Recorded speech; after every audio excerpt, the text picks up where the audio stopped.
En el sofocante verano de 1842, en los pantanos de barro y cipreses de Natchez, Mississippi, un hombre llamado Elias Vance convirtió la justicia en un deporte para espectadores.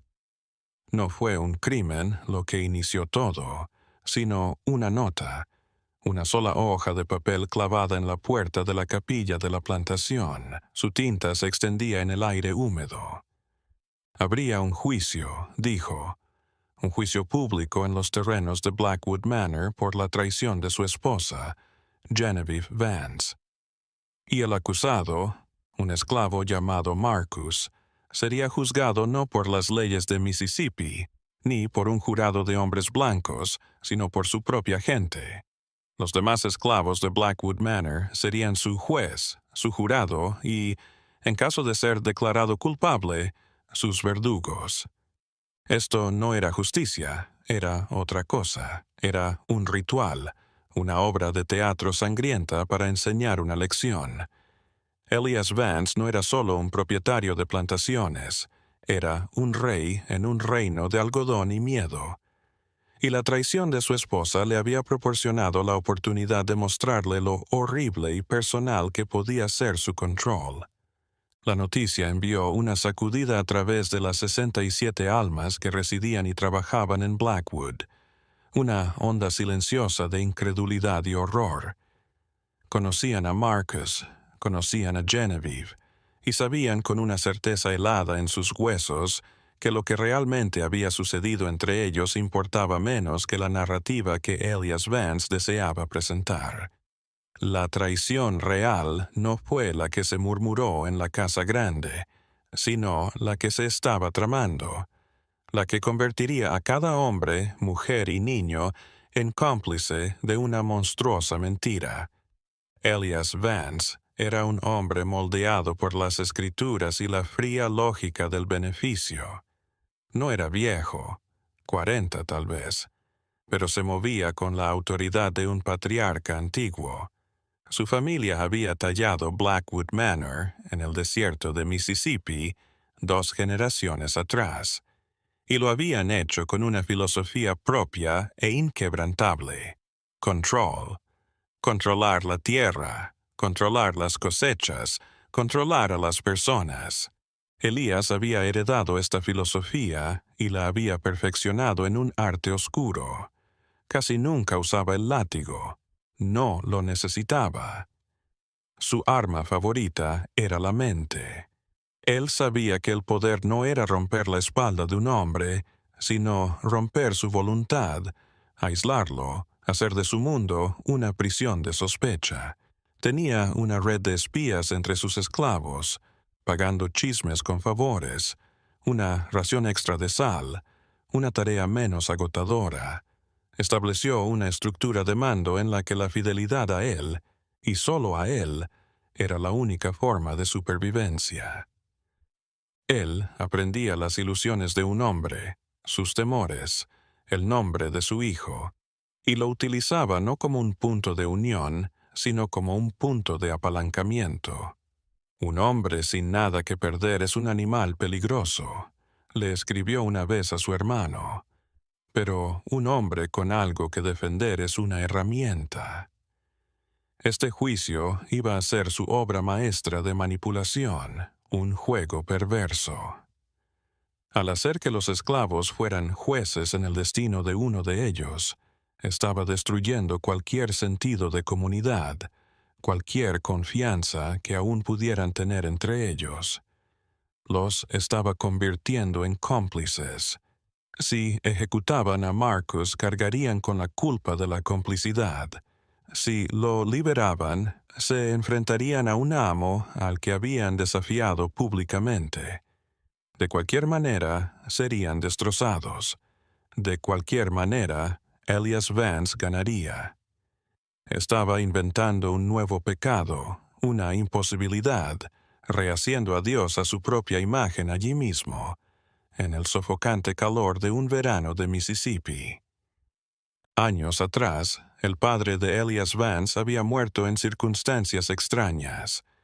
La razón oficial fue una fiebre repentina, pero los antiguos esclavos de la casa, los que habían estado allí durante años, recordaban otra cosa. Se acordaban de una pelea que tuvieron padre e hijo por el dinero de la hacienda, una discusión a gritos que terminó con un portazo y un silencio aterrador. A la mañana siguiente, el viejo estaba muerto.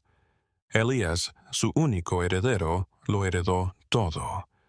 Nadie lo mencionó en voz alta, pero la historia quedó como un mal olor en las esquinas de Blackwood Manor. Era un recordatorio de que Elias Vance era un hombre que obtenía lo que deseaba, un hombre que reconocía que la historia la escribían los vencedores. Este juicio no era la primera vez que intentaba fabricar su propia realidad. Era solo la más visible. No era solo un amo, era un autor. Y estaba por escribir una historia en la que todos estaban atrapados, y solo él conocía el final. Él conocía el poder de una historia, cómo una mentira bien narrada podía sentirse más verdadera que la verdad que pretendía disfrazar. Este espectáculo público no era para castigar a un esclavo, era para borrar una historia, tal vez la suya, y sustituirla por una nueva, un drama de traición y justicia en el que él era el rey agraviado y justo. Todos los demás eran actores con sus diálogos y sus destinos ya escritos. Y en el sofocante verano de 1842, el telón estaba a punto de abrirse en su mayor actuación hasta la fecha, con el destino de toda su plantación en juego. Genevieve Vance era un fantasma en su propia casa mucho antes de que se anunciara el juicio. Era una mujer de Charleston que llegó a Mississippi con un juego de porcelana y un corazón de luz costera que la oscuridad de Blackwood había apagado. Era hermosa, pálida, delicada, pero bajo la seda y el encaje había algo resistente, algo que Elías no había podido quebrar, pero que había logrado aislar. Recorría las amplias estancias oscuras de la mansión como una sonámbula. Su voz, un susurro, su mirada perdida más allá de las sofocantes filas de algodón. Su matrimonio con Elías era una jaula, dorada y cómoda, pero una jaula al fin. Él no la golpeaba. Su maldad era más sutil. Le manejaba la correspondencia, le escogía las amistades, y poco a poco la fue aislando del mundo en que ella vivía. Él la quería como un adorno, un trofeo, bonita y callada.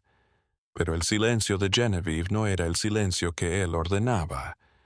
Era un silencio de vigilancia, de expectación. Ella lo observó todo. Vio el miedo en los ojos de los peones, la desesperación silenciosa de los domésticos. Observó cómo Elías los enfrentaba y vio a Marcus. Marcus no era un esclavo, era carpintero y herrero, un hombre inteligente y digno. Era alto y fuerte, pero era la tranquilidad en él lo que más llamaba la atención. En un mundo de miedo constante, Marcus era un centro de gravedad, una calma inquebrantable. Elías le había otorgado a Marcus un puesto de cierta importancia, encargándolo de supervisar el mantenimiento de las edificaciones y maquinarias de la plantación. Error. Colocó a Marcus en la órbita de la casa grande y en el radar de su solitaria ama. Sus encuentros eran breves, casi imperceptibles, una mirada compartida sobre el césped, un asentimiento mientras arreglaba una persiana rota en la terraza. Pero en la sofocante calma de Blackwood, estos instantes eran como relámpagos en la oscuridad. Genevieve inventaba motivos para ir al taller, para controlar el avance de un nuevo estante o una rueda de carruaje reparada. Le preguntaba por la madera, por el hierro. Su voz era cálida, algo que no escuchaba cuando hablaba con su esposo. Para Marcus, estos pequeños encuentros eran un peligroso consuelo. Ser tratado como un hombre, hablar con la esposa del amo. Era un riesgo que no podía tomar. Mantuvo sus respuestas breves, sus ojos bajos, pero no pudo ocultar la inteligencia en ellos, la chispa de humanidad que Elías intentaba extinguir en todos los que poseía.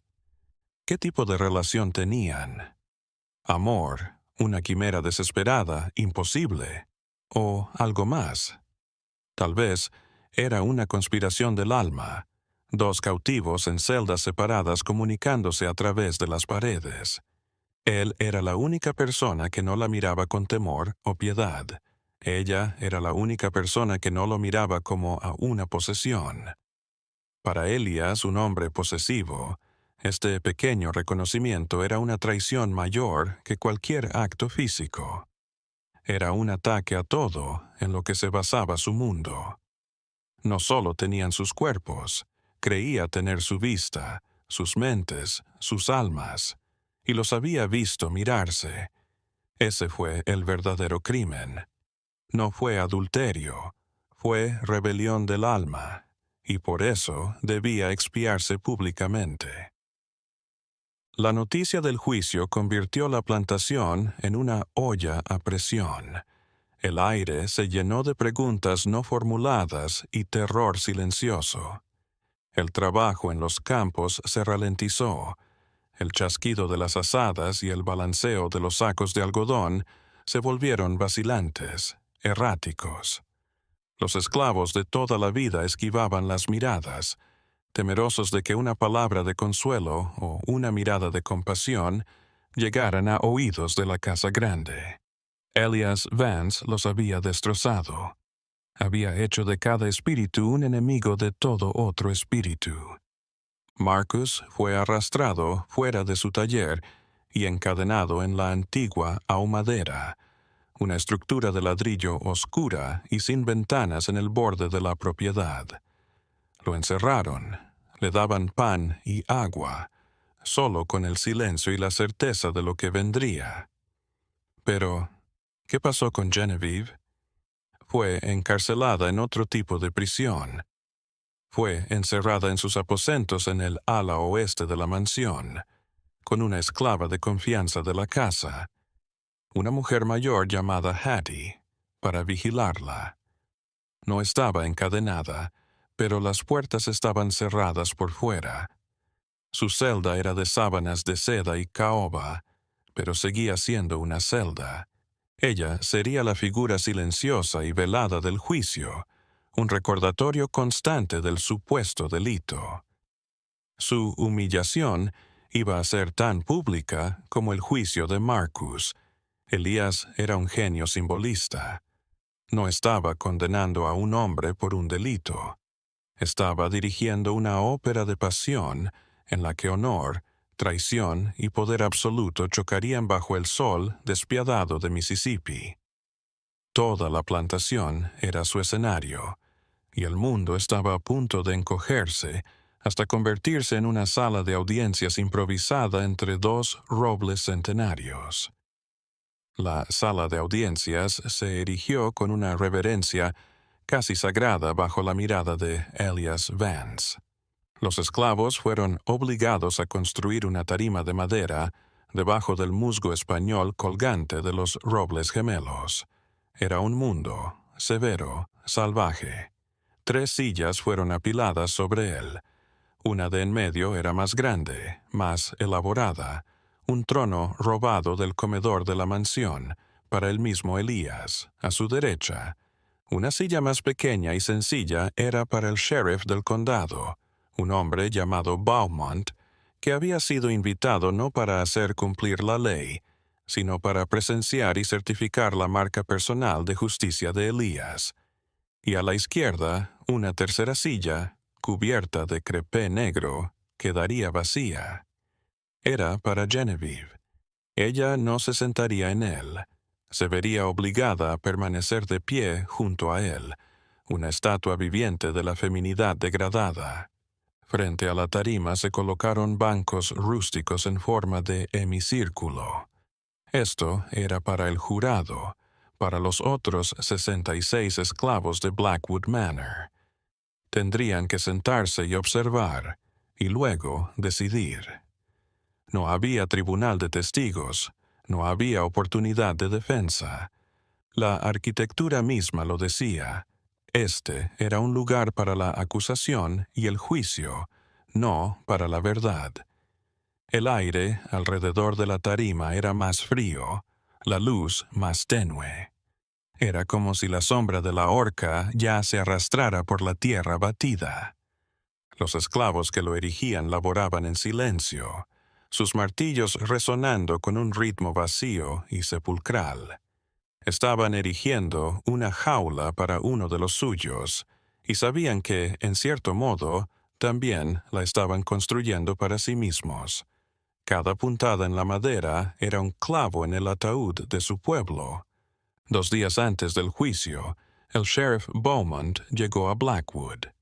Era un tipo robusto, con la cara siempre roja por el calor y el whisky, un tipo que sabía que su autoridad llegaba hasta donde sirviera a hombres como Elias Vance.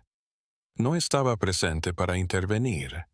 Estaba presente para dar a los procedimientos una cubierta tenue y transparente de legitimidad. Él y Elias se sentaron en la terraza, bebiendo brandy mientras el sol se desvanecía, hablando del juicio como de una parte necesaria pero desagradable de la administración de la plantación, como sacrificar a un animal enfermo. ¿Estás seguro de esto, Elias?, preguntó Beaumont, girando el líquido ámbar en su vaso. ¿Un asunto público? Puede hacer daño. Si los periódicos abolicionistas se enteran de esto, se darán un banquete. Elías observó los campos, su expresión de hielo. Los problemas son un signo de desorden, sheriff. Esto es restablecer el orden, mi orden.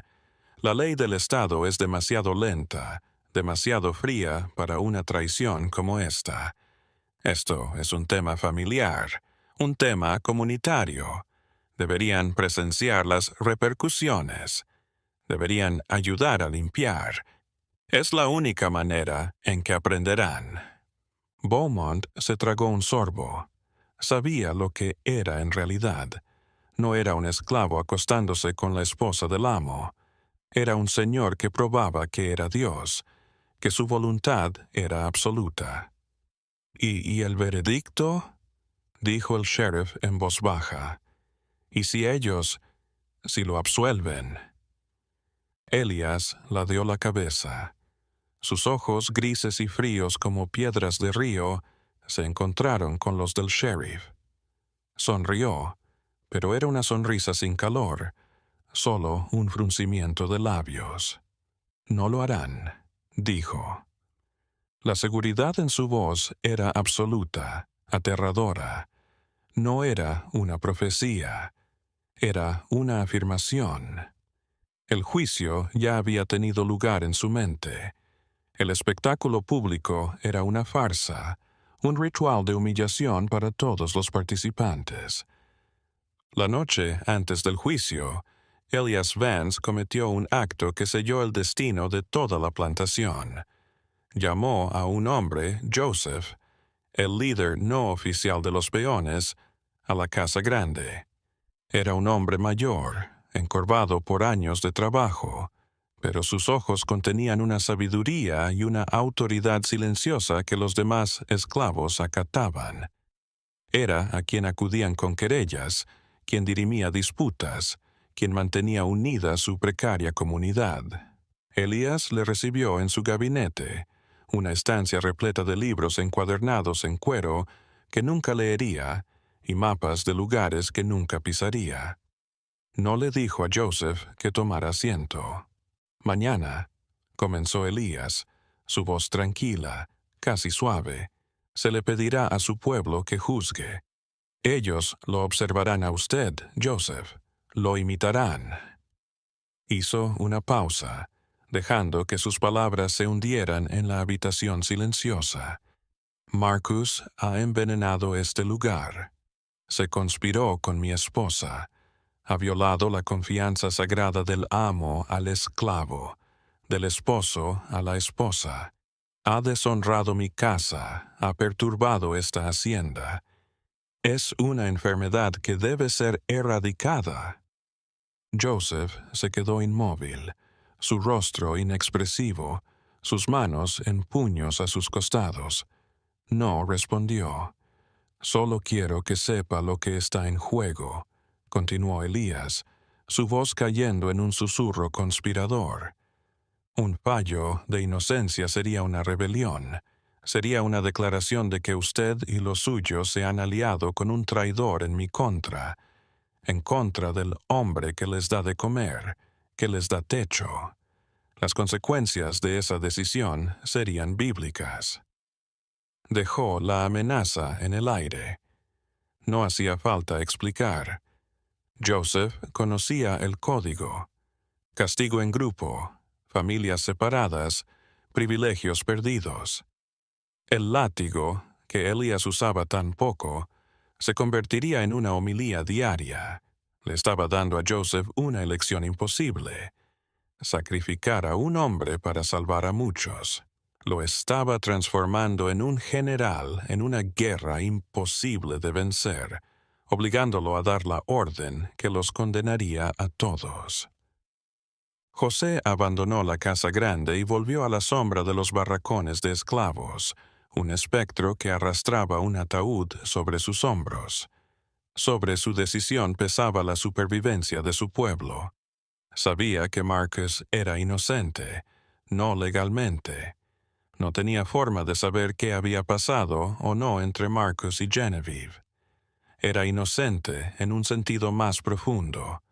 Marcus era un buen hombre, un hombre que nunca había provocado problemas, que había empleado sus talentos en beneficio de los demás, que se había comportado con dignidad, un acto de desafío en sí mismo. Condenarlo sería sacrificar lo mejor de ellos para complacer lo peor de su amo. Sería una mentira que los envenenaría por dentro, una muerte espiritual que haría que su esclavitud física fuera total. Se sentó fuera de su cabaña, observando las estrellas, sintiendo los ojos de su gente sobre él incluso en la noche. Esperaban una señal, una palabra. ¿Qué iba a decirles? ¿Les iba a exigir la muerte y el combate en lugar de la vida y la vergüenza? ¿Podía exigirle a una madre que pusiera en riesgo a su hijo por una causa, por justa que fuera? Recordó las historias de su abuelo, de revueltas en otras plantaciones, de la fuerza salvaje que se había desatado.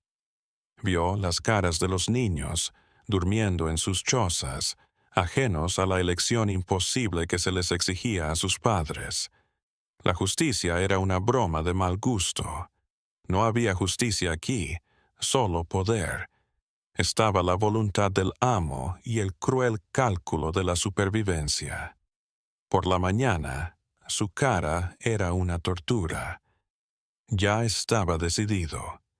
Salvaría a su pueblo y por ello perdería su alma. En un manual de 1858 sobre la administración de plantaciones, un propietario de plantaciones de Mississippi llamado J. H. Hammond, el amo es la cabeza del esclavo, y él es la cabeza de la esposa. Su autoridad es ilimitada, y su obediencia es incondicional. En esto, el orden de un huerto es el reflejo del orden de Dios. Elias Vance no era un adepto, era el sumo sacerdote. El sermón era el juicio.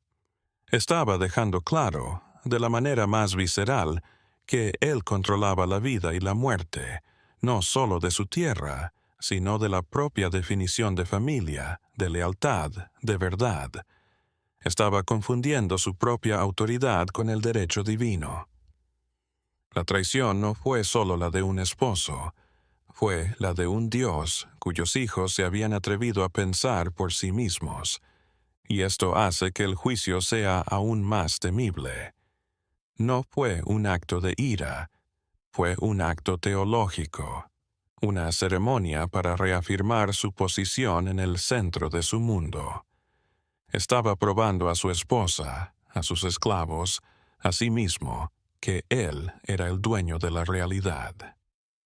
Lo que Genevieve y Marcus habían hecho, o lo que él imaginó que habían hecho, fue construir un pequeño mundo privado propio, uno en el que él no era el centro. Y eso, para él, era peor que la traición.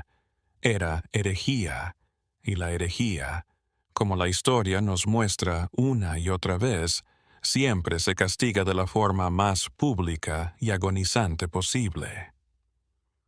La mañana del juicio amaneció oscura y gris. El aire, denso de humedad, anunciaba una tormenta que no llegaba. La campana de la plantación, que solía anunciar el comienzo del día de trabajo, sonó una vez, una sola nota sombría que resonó en los campos. Era una invitación. En silencio, los esclavos salieron de sus chozas, con rostros demacrados y sombríos. Caminaron, no en masa, sino como una procesión de almas solitarias, en dirección a los robles gemelos. Se sentaron en los bancos rústicos, un mar de ojos temerosos y cabizbajos. Entonces llegó la procesión desde la casa grande. Elias Vance llegó primero, con su traje dominical, un traje negro que lo hacía parecer un enterrador. Caminaba tieso y recto, con el sheriff Beaumont pisándole los talones, sudando a mares. Se sentaron en la tarima. Luego trajeron a Genevieve, custodiada por 2 esclavas de la casa. Estaba cubierta, una figura fantasmal en blanco, su rostro oculto tras encaje negro. La hicieron ponerse de pie junto a la silla vacía y cubierta, una estatua viviente de la vergüenza. Finalmente, Marcus fue arrastrado fuera de la ahumadera, con las manos atadas delante de él. Estaba rodeado de 2 capataces, pero no se defendió. Caminó con la cabeza erguida, su rostro tranquilo, casi sereno. Miró a la multitud de sus compañeros, sus ojos pasando de cara en cara, no en acusación, sino con una profunda tristeza. Sabía lo que habían tenido que hacer. Conocía la elección que se les había ofrecido. Su mirada finalmente se detuvo en Joseph, el viejo que no podía mirarlo. En ese momento, en ese entendimiento silencioso, todo un universo de entendimiento se comunicó entre ellos. Era perdón. Era un perdón por una traición que aún no había ocurrido. Y eso fue lo que terminó por romper el corazón de quienes habían venido a juzgarlo. Elias Vance se levantó, el silencio se extendió, la tensión se acumuló hasta ser casi insoportable. No llevaba una Biblia, no llevaba un libro de leyes, solo sostenía un trozo de papel. «Estamos aquí», comenzó, su voz resonando con una claridad antinatural en el aire húmedo, «para restaurar la santidad de este lugar, esta comunidad. Estamos aquí para juzgar un acto de traición». No miró a su esposa, miró a Marcus. Este hombre, Marcus, ha olvidado su lugar, ha traicionado a su amo, ha manchado el honor de su ama. Es una serpiente que hemos dejado entrar en nuestro jardín. Luego miró a los esclavos reunidos. La ley de los hombres blancos lo llamaría robo y castigo, pero yo conozco una ley más antigua, la ley de la tribu. Vosotros convivís con este hombre, trabajáis con él, conocéis su naturaleza.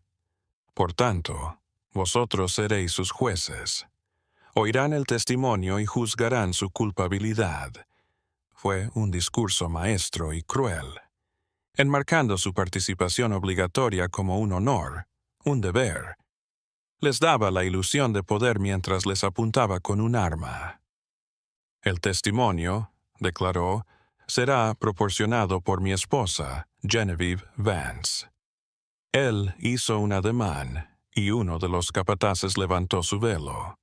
Su rostro estaba pálido, sus ojos abiertos con un horror que parecía trascender el momento. Miró no a Marcus, sino a su marido, y por primera vez, la multitud vio algo más que miedo en sus ojos. Era odio puro, sin diluir. Este no era el veredicto de Marcus. Este era el último movimiento en la guerra entre Elias y Genevieve Vance. Genevieve fue llevada al centro de la plataforma. No se le dijo que hablara, se le entregó un papel. Era su declaración, ya escrita, cada palabra dictada por su marido. Sus manos temblaban al sostenerlo. Toda la plantación, 66 almas en los bancos, 2 capataces, el sheriff y su marido aguardaban. El mundo se había comprimido en este instante, en esta sola palabra obligada. Empezó a leer. Su voz, un susurro delgado y chirriante, que apenas se abría paso en el aire denso. La afirmación era una confesión, una historia oscura y sangrienta de un romance. Contaba de encuentros clandestinos, juramentos susurrados, un amor devorador. Las palabras eran exageradas, teatrales, mentirosas. Eran las palabras de la venganza de un hombre, no la realidad de una mujer. Mientras leía, algo se transformó. Cuanto más lo decía, más fuerte se volvía su voz. El temblor en sus manos cesó. Alzó la vista y sus ojos, fuego helado, chocaron con los de su marido. No lo estaba leyendo, lo estaba interpretando, pero con un sutil y desafiante acento que solo él comprendería. Estaba tomando su arma, las palabras que había empujado en su boca y usándolas en su contra. Se interrumpió con palabras de amor y lealtad, dándoles una sinceridad que hacía que la falsedad pareciera verdad, tan verdad que se convirtió en una acusación contra él. El mensaje no dicho era evidente. Eres tan frío, tan desamorado, que una fantasía como esta es lo más cerca que puedo llegar a la calidez. Eres tan monstruoso que esta mentira es más real que mi realidad contigo. Ella se estaba atribuyendo un crimen que no cometió para revelar el que él cometía a diario, asesinar su espíritu. Cuando terminó, un silencio pesado se abatió sobre el claro. Le había obedecido. Lo había admitido. Había arrastrado a Marcus. Pero nadie lo creyó. La actuación había sido demasiado buena.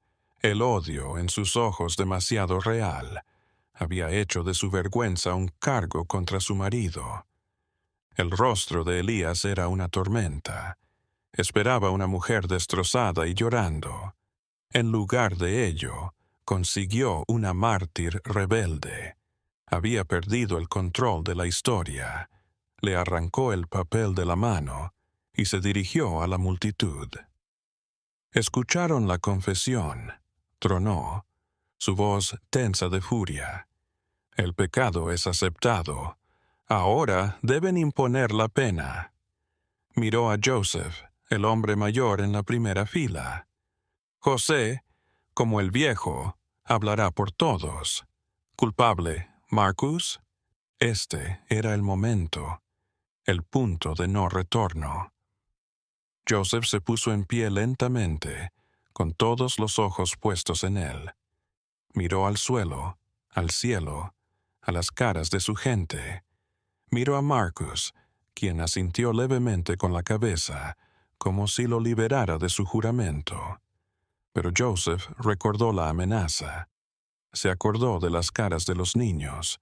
Respiró hondo, como si estuviera partiendo un alma en dos. «Es culpable», dijo Joseph, las palabras sabiendo a ceniza en su boca. Un jadeo colectivo, rápidamente sofocado, recorrió la multitud. La mentira se dijo. El trato estaba hecho. La traición estaba consumada. Y Marcus, de pie atado en la plataforma, cerró los ojos, una sola lágrima abriéndose camino a través del polvo de su rostro. No lloraba por su vida, lloraba por la de ellos. Un mes antes del juicio, algo ocurrió, algo que no tenía nada que ver con un romance. Un médico errante había llegado a Blackwood, llamado por Genevieve para tratar a una joven esclava que se moría de fiebre pulmonar. El médico era un viejo amigo de la familia de Charleston, alguien en quien confiaba. Mientras estaba allí, le dijo en voz baja a Genevieve lo mucho que la niña y otros niños de los barracones se parecían a los Vance. Tenían los mismos ojos grises raros, la misma línea del cabello.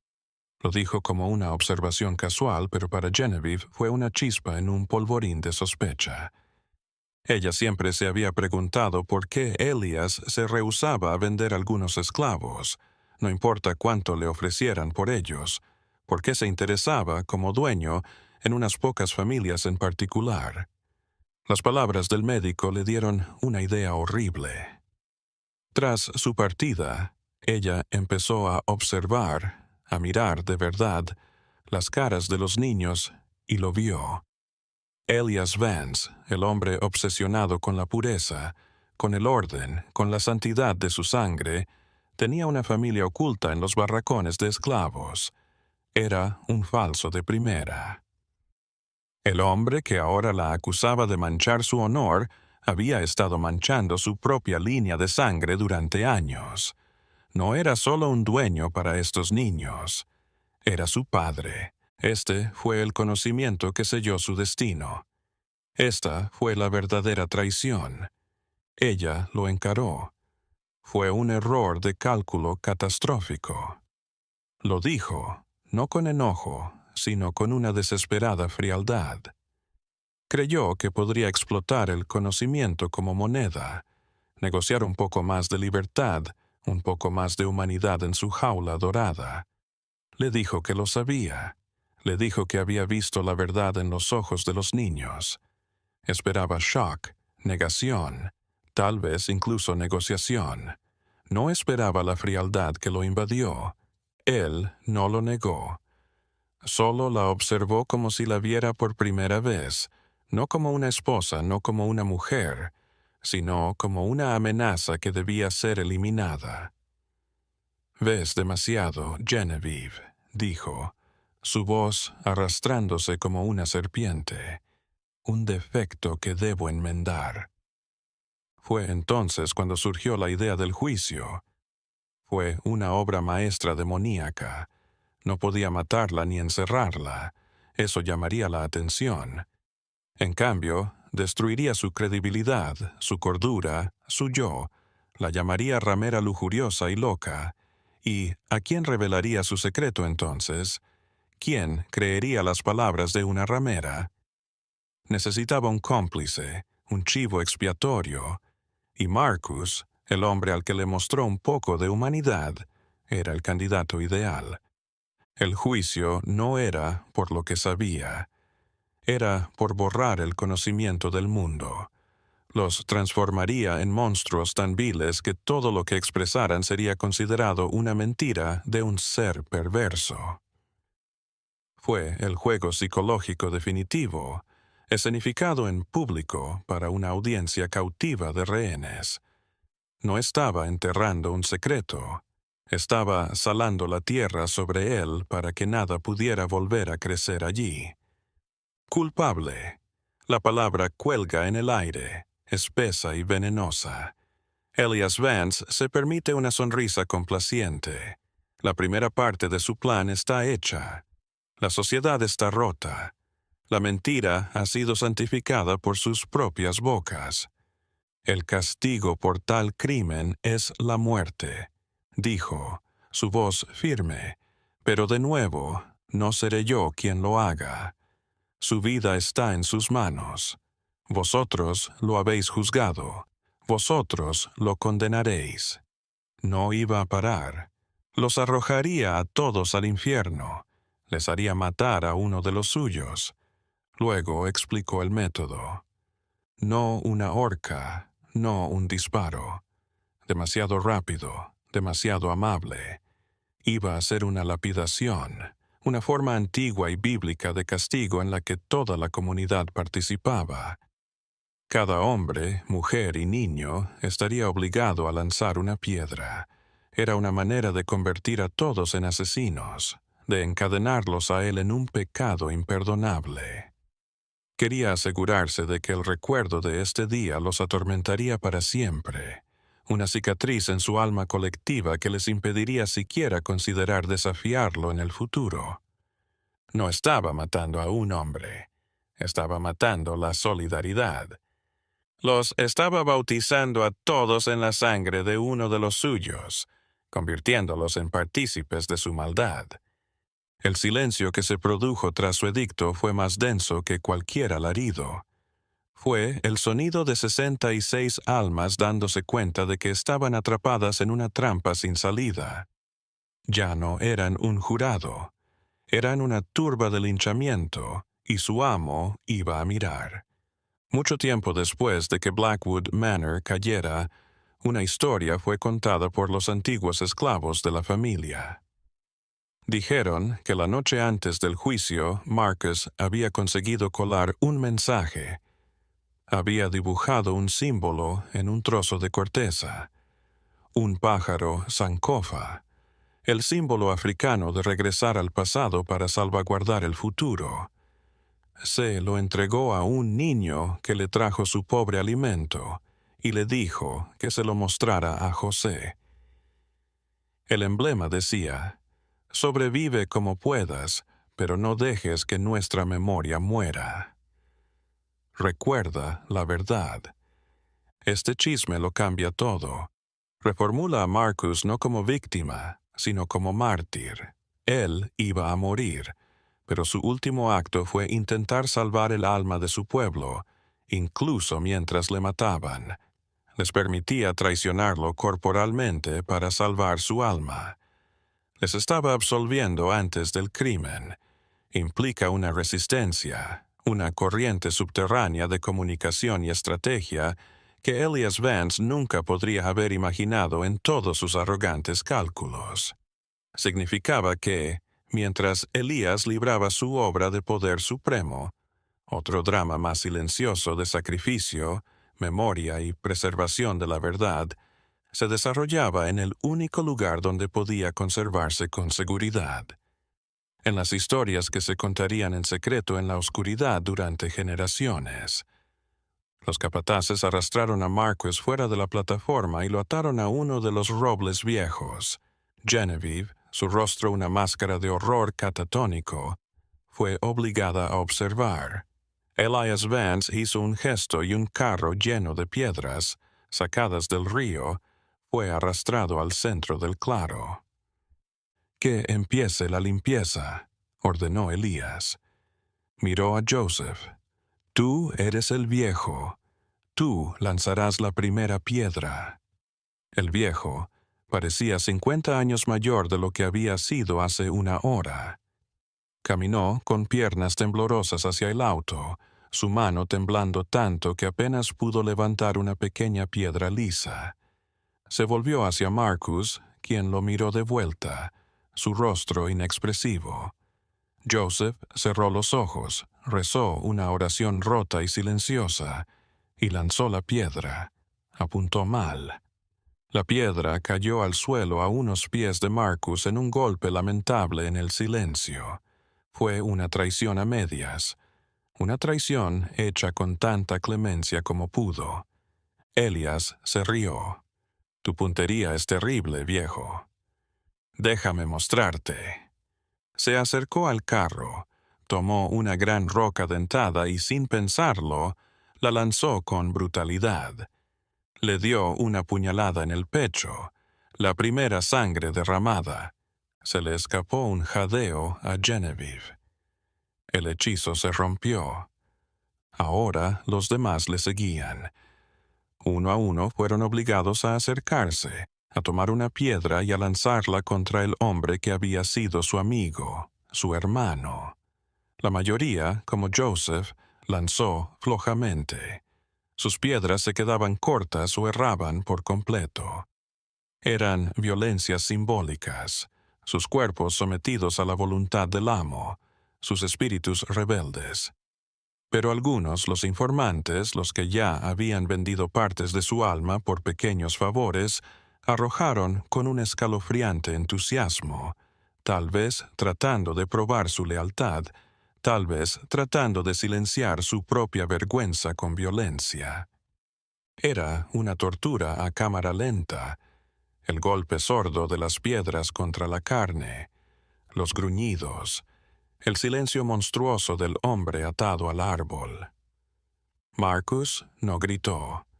Recibió el azote con una serenidad inhumana, su cuerpo estremeciéndose con cada golpe, pero su espíritu intacto. Estaba mirando por encima de sus cabezas, más allá de la línea de árboles, como si su mente ya estuviera en otro lugar, más allá del dolor y la traición. Pero lo peor fueron los niños. Ellos también fueron forzados a participar. Las madres tomaban de la mano a sus hijos y les enseñaban a lanzar piedrecitas que rebotaban inocentemente en las piernas de Marcus. Les estaban enseñando la lección más cruel de todas, que en este mundo el amor y la lealtad eran lujos que te mataban. Les estaban enseñando que para sobrevivir debían matar al inocente. Elias Vance contempló la escena, su rostro iluminado con un éxtasis casi religioso. Esta era su victoria. No estaba matando a un hombre. Estaba asesinando la decencia humana. Estaba probando que bajo suficiente presión cualquiera podía convertirse en un monstruo. Él era el artista, su humillación grupal, su obra. Y entonces algo sucedió que Elías no esperaba. Genevieve, que había estado de pie como una estatua de hielo, de repente se movió. Antes de que alguien pudiera detenerla, corrió hacia el carro de piedras. No recogió una pequeña. Recogió la mayor y más dentada piedra que pudo levantar con ambas manos. Hubo un momento en que la multitud pensó que la iba a tirar a Marcus, un acto final loco de participación. Pero ella no miró hacia el árbol. Se volvió hacia la tarima. Se volvió hacia su marido con un grito que era rabia, dolor, algo que parecía desgarrarse desde dentro de su alma. Le tiró la piedra a Elias Vance, un acto de rebeldía suicida. Los capataces la sujetaron antes de que pudiera lanzar otra, pero el mensaje estaba hecho. El sheriff sacó su revólver, sorprendido. Elias, que se había agachado justo a tiempo, la roca destrozando la silla tipo trono detrás de él, estaba furioso. Su rostro, tan eufórico hace unos instantes, ahora era una furia andante. Su ceremonia, su ritual de poder, había sido interrumpido. Su esposa, el adorno silencioso, lo había hablado y le había exigido su sangre. El juicio de Marcus había terminado. La ejecución de Genevieve Vance acababa de comenzar. El golpe fue rápido y salvaje. La lapidación se detuvo. La multitud se dispersó de nuevo a sus chozas bajo la amenaza de los látigos del capataz. Marcus, sangrando y apenas consciente, fue desatado del árbol, no por piedad, sino porque Elías tenía otros planes para él. Genevieve fue arrastrada, pateando y gritando, de regreso a la casa grande y encerrada en el sótano. La justicia comunitaria, el barniz de orden que Elías había intentado construir, se rompió. Lo que quedaba era poder puro y bruto. Aquella noche, Elias Vance bajó al sótano. Lo que le hizo a Genevieve en la oscuridad húmeda, nadie lo supo con certeza. Pero los ruidos, los gritos sofocados que se filtraban a través de las tablas del suelo, atormentarían a los esclavos de la casa por el resto de sus días.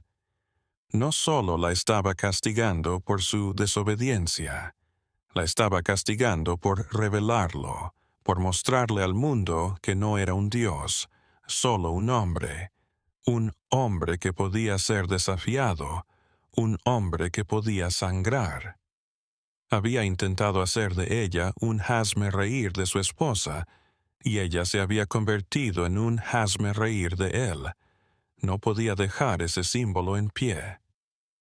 Por la mañana, la casa estaba en calma. A Hattie, la vieja esclava de la casa, le ordenaron llevar comida al sótano. Encontró a Genevieve acurrucada en una esquina, destrozada pero viva, sus ojos apagados, su espíritu finalmente verdaderamente roto. Pasaría el resto de su vida como una prisionera en su propia casa, un fantasma, su mente perdida en algún lugar en la oscuridad de ese sótano. Elías había ganado, pero la victoria estaba hueca. La había callado, pero no podía borrar lo que había hecho. Todos lo habían visto. La máscara se había caído. Y Marcus no fue asesinado. La muerte habría sido una liberación. Elías tenía algo peor en mente. Al día siguiente fue vendido, no a una plantación local, sino a un tratante que iba al sur profundo, a los campos de caña de azúcar de Luisiana, donde la esperanza de vida era de menos de 5 años. Fue una sentencia de muerte, solo que más lenta y dolorosa. Antes de llevárselo, encadenado en una docena más de almas, le concedieron un último instante. El viejo José se acercó a él. Se dejó caer de rodillas, con la cara cubierta de lágrimas. «Lo siento», susurró. «Nos has condenado a todos». Marcus lo observó, y la serenidad que había mantenido durante toda la horrible experiencia volvió a su expresión. «No hay nada que perdonar», dijo. «Salvaste a los niños. Ahora salva la historia. No dejes que él sea el único que la cuente». Fue su última orden, un encargo a la gente que había liberado con su muerte. Luego se lo llevaron y nunca más lo volvieron a ver en Blackwood Manor. Pero sus palabras y su sacrificio serían la semilla de una historia clandestina, una contrainterpretación de la narrativa oficial de justicia justa de Elias Vance. Su nombre no sería el de un traidor, sino el de un mártir que comprendió que el cuerpo puede ser encadenado. Pero la historia, si se conserva, puede permanecer libre. Años más tarde, tras la guerra civil, tras la liberación, un niño, nieto de uno de los niños que habían sido forzados a lanzar la piedra, jugaba en el bosque cerca de las ruinas de Blackwood Manor. La gran casa se había quemado en la guerra y la maleza estaba reclamando la tierra. Los robles gemelos aún estaban allí, viejos y cicatrizados. El niño localizó una piedra floja en la base de uno de los árboles y la arrancó. Detrás, un pequeño espacio vacío. En su interior había una sola cosa, un pequeño pájaro de madera finamente tallado, con la cabeza girada hacia atrás, como si estuviera observando su propia cola. Era un sankofa, la evidencia viva del rumor. Marcus lo había dejado allí, o tal vez alguien lo había puesto allí en su memoria. Era un pedazo de la historia escondida, un recordatorio silencioso del hombre que había sido sacrificado allí.